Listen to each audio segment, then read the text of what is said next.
Aku ini adalah dewa. di hadapanku tidak. Wajar kau. Ayo. Mau apa kau?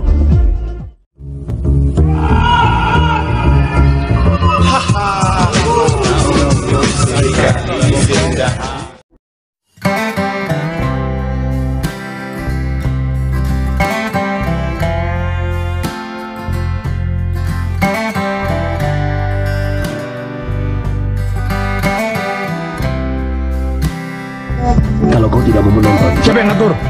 Kalian senang ya? Siluman badak marah ketika melihat anaknya sedang nanggap para penari. Namun karena Patkai banyak akal, ia pun merayu ayahnya yang kini mengizinkan para penari mulai goyang lagi. Ayo, terus menari, jangan berhenti.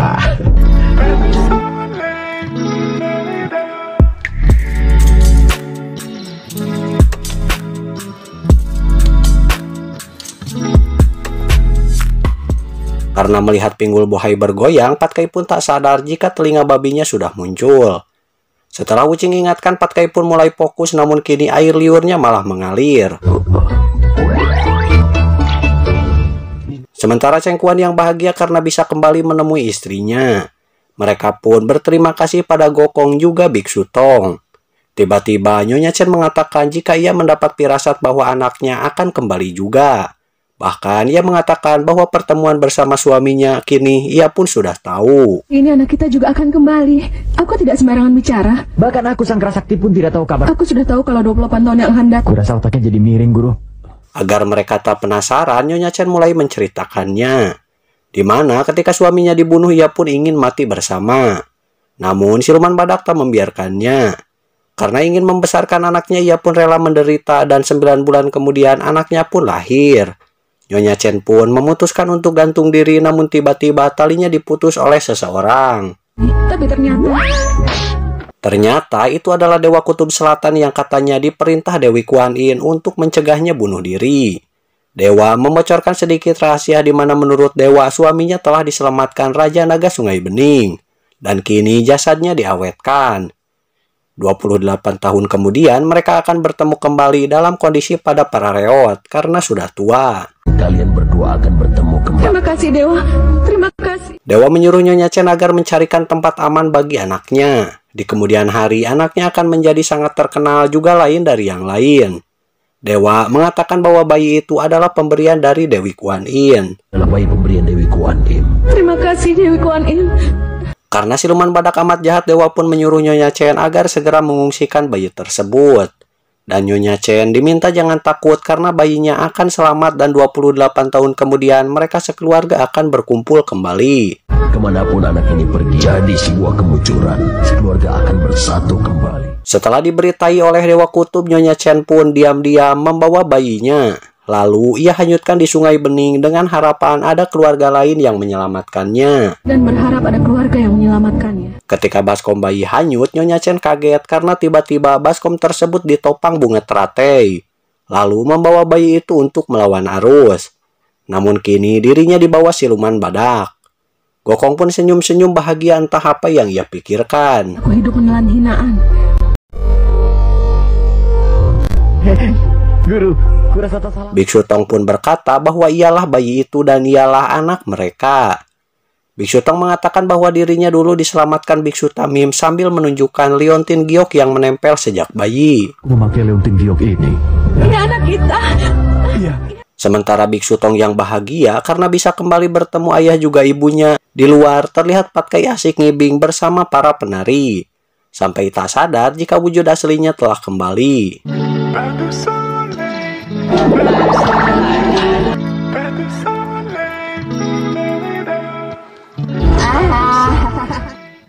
Siluman badak merasa heran lalu para penari pun lari ketakutan melihatnya. Siluman badak menyuruh pengawal menangkap Patkai dan mudah saja bagi Patkai mengatasinya. Setelah itu Patkai mengatakan bahwa dia adalah dewa dan yang siluman adalah raja. Sampai kini raja berubah jadi siluman badak yang membuat pengawalnya lari ketakutan. Kurang ajar. Gokong yang dari tadi mengawasi Patkai ia pun turun lalu menghajar siluman badak yang terlihat punya kewedukan.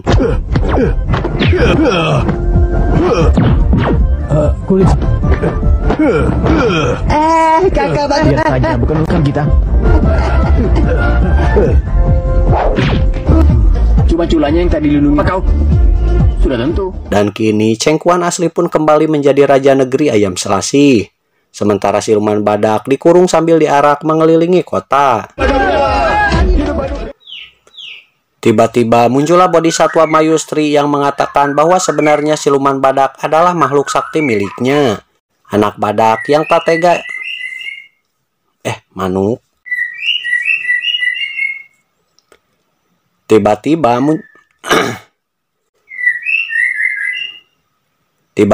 muncullah bodhisatwa Mayustri yang mengatakan bahwa sebenarnya siluman badak adalah makhluk sakti miliknya, yang turun ke bumi lalu mengacau.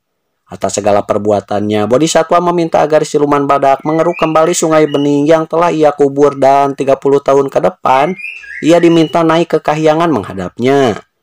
Anak badak yang tak tega pun ia meminta agar dirinya saja yang melakukan pengerukan karena ayahnya sudah tua. Dan permintaan ini pun dikabulkan bodhisatwa. Aku akan kabulkan permintaanmu itu. Manuk. Ketika berada di biara Pauline, mereka pun bahagia bersama biksu kepala karena kini Cengkuan telah hidup kembali. Anaknya telah ditemukan. Siluman badak dikalahkan dan juga Gokong diangkat jadi anak angkat mereka. Wuching pun merasa iri lalu memohon agar ia juga diangkat jadi anak angkat. Patkai pun berkata yang sama dan akhirnya mereka bertiga diangkat menjadi anak angkat Cengkuan. Aku yang bicara duluan, aku yang jadi kakak. Tidak masalah siapa yang jadi kakak dan adik. Ayah, ibunya. Tunggu dulu. Kini mereka bertiga bingung untuk memberi ayah angkat mereka hadiah. Gokong pun punya ide di mana ia akan menghadiahkan ayah angkatnya umur panjang, lalu ia pun pamit pergi sebentar. Kita hadiahkan umur panjang kepada mereka. Aku pergi sebentar, nanti akan ada sesuatu yang bagus. Ternyata Gokong pergi ke kahyangan menemui dewa panjang umur, yang kini sedang persiapan untuk ulang tahun Mahadewa. Gokong pun melihat-lihat hadiah yang akan membuat umur panjang sekitar 600 tahun. Gokong pun bahagia sambil membawa kedua benda umur panjang untuk ia pinjam sebentar. 600 tahun, itu bagus sekali. Sampai jumpa. Tunggu. Beralih ke bumi di mana Cengkuan menanyakan makanan kesukaan anaknya. Karena baru berkumpul, ia pun memutuskan untuk memasak bagi keluarga kecilnya dan tiba-tiba mereka mendengar suara lonceng berbunyi. Itu saja aku menaruh perhatian besar. Baiklah. Sepertinya bukan suara jam. Waktumu sudah habis. Ternyata itu adalah hakim neraka yang akan menjemput Cengkuan untuk ke akhirat. Karena seharusnya ia mati 28 tahun yang lalu. Mendengar hal itu, Wuching pun geram lalu ia akan menghajar hakim neraka. Tak lama kemudian, Gokong pun datang yang membuat petugas akhirat ketar-ketir melihatnya. Kau mau ku hajar ya? Nyali kalian sungguh besar. Berani-beraninya pakai nama Raja Akhirat untuk menekanku ya? Wah, bagusnya benda-benda ini. Umur bisa bertambah 600 tahun. Oh, bagus. Gokong yang membawa persik ajaib juga lampu panjang umur, ia pun membentak petugas akhirat karena kini ayah angkatnya akan panjang umur. Namun tiba-tiba Biksu Tong melarang mereka menyalakan lampunya dan akan membiarkan ayahnya dibawa petugas akhirat. Karena ia tak mau melawan kodrat. Keputusan ini membuat Gokong kesal namun ia tak mampu berbuat apa-apa jika gurunya telah memutuskan. Bawalah dia. Jangan bawa pergi suamiku. Malam harinya Biksu Tong pun gelisah karena kini ibunya jatuh sakit. Gokong pun menyindir dan tak mau berkata karena takut gurunya membaca mantra.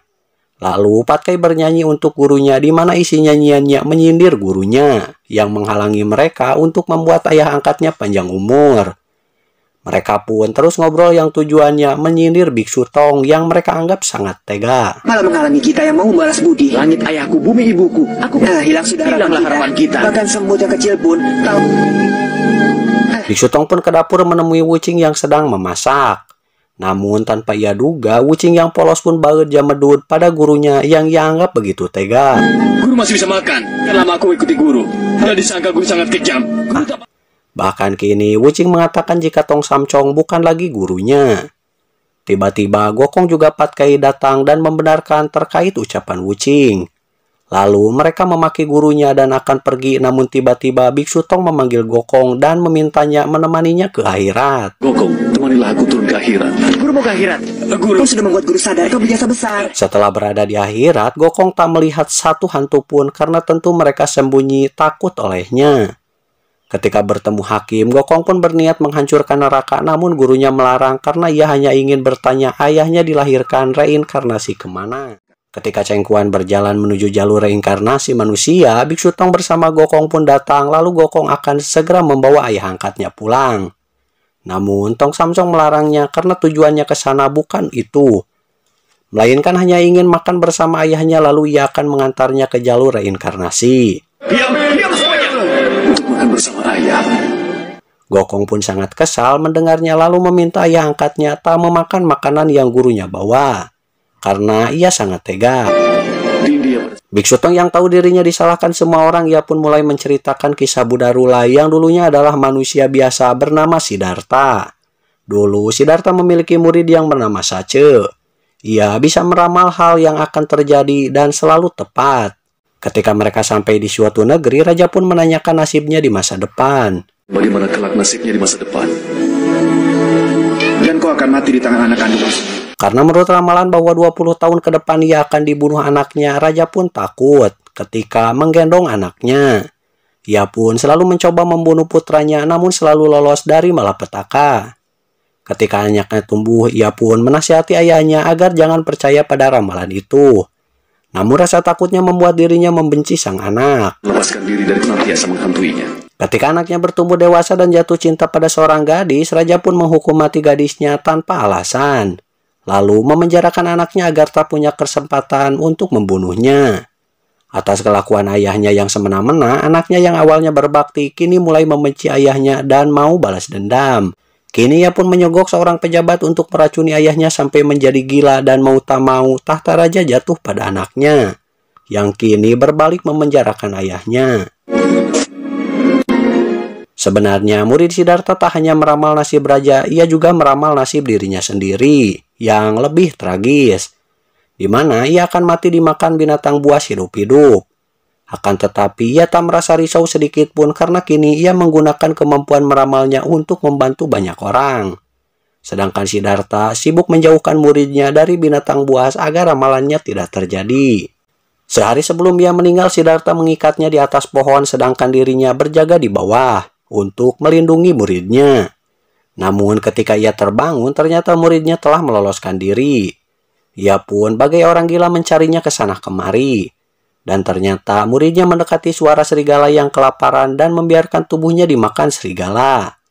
Ketika Siddhartha tiba, ia pun melihat dengan mata kepalanya sendiri bahwa tubuh muridnya sedang digonjang-ganjing serigala. Tapi sama sekali tidak mengerti dan matinya sangat mengenaskan. Setelah kejadian itu, Siddhartha tak bisa tidur maupun makan. Ia hanya terus memikirkan masalah ini, namun tetap tak ada jawabannya. Sampai akhirnya di dalam mimpi muridnya pun muncul lalu mengatakan bahwa ia sama sekali tidak menderita. Justru kini ia bahagia karena bisa memperpanjang umur serigala. Hidup mati adalah siklus yang berputar. Jika menghadapi kematian dengan tenang, maka tak perlu ada yang ditakuti. Kata-kata ini membuat Siddhartha mendapat pencerahan bahwa lahir, hidup, sakit, dan mati adalah siklus kehidupan. Sejak saat itu, Siddhartha mulai menyebarkan agar manusia jangan takut menderita juga menghadapi kematian. Takut hilang, penderitaan hilang juga ya.